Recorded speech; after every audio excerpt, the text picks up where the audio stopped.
Bonjour les enfants. Aujourd'hui, nous allons voir Pierre et son appel. Pour cela, nous allons lire dans Matthieu, chapitre 4 et verset 19. Jésus appelle Pierre pour faire de lui un pêcheur d'hommes, c'est-à-dire quelqu'un qui allait parler de Jésus, de son amour, de son salut. La Bible nous dit que aussitôt Pierre suivit Jésus. Aussitôt. Quand Jésus appelle, il ne faut pas repousser ou retarder le moment où tu pourras suivre Jésus.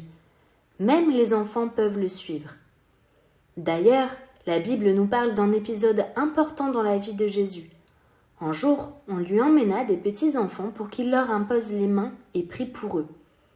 Ses disciples les repoussèrent, pensant que leur maître avait bien d'autres choses à faire que de s'occuper des petits enfants. Mais Jésus va les reprendre et leur dire « Laissez venir à moi les petits enfants et ne les empêchez pas, car le royaume de Dieu est pour ceux qui leur ressemblent. » On peut retrouver ce verset dans Luc, chapitre 18 et verset 16. Les enfants, vous êtes précieux aux yeux de Dieu, et il vous aime autant que les grandes personnes. Si donc dans votre cœur, vous sentez que Jésus vous aime, vous aussi vous pouvez lui dire « Jésus, je veux te suivre moi aussi, je veux apprendre à te connaître en lisant la Bible, et je veux faire ce que tu veux. Je veux suivre ton enseignement et être comme tu le désires. » Tu verras alors comme Pierre tout ce que Jésus peut faire dans ta vie et autour de toi. En le suivant, Pierre devient le témoin des miracles de Jésus. D'ailleurs, parmi tous ces miracles, il y a la guérison de sa belle-mère. Elle était souffrante à cause de la fièvre. La Bible nous dit que Jésus toucha sa main et la fièvre la quitta. Sais-tu ce qu'a fait cette femme ensuite ? Est-ce qu'elle est sortie se promener ? Est-ce qu'elle a pensé à elle ?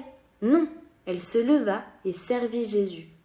Vois-tu, quand Jésus nous touche, quand il nous guérit, que ce soit dans notre corps ou dans notre cœur, notre seul désir, c'est de le servir. Et toi aussi, tu peux servir Jésus, en racontant à ceux qui t'entourent ce qu'il a fait pour toi. Maintenant, nous allons te proposer un jeu aujourd'hui aussi.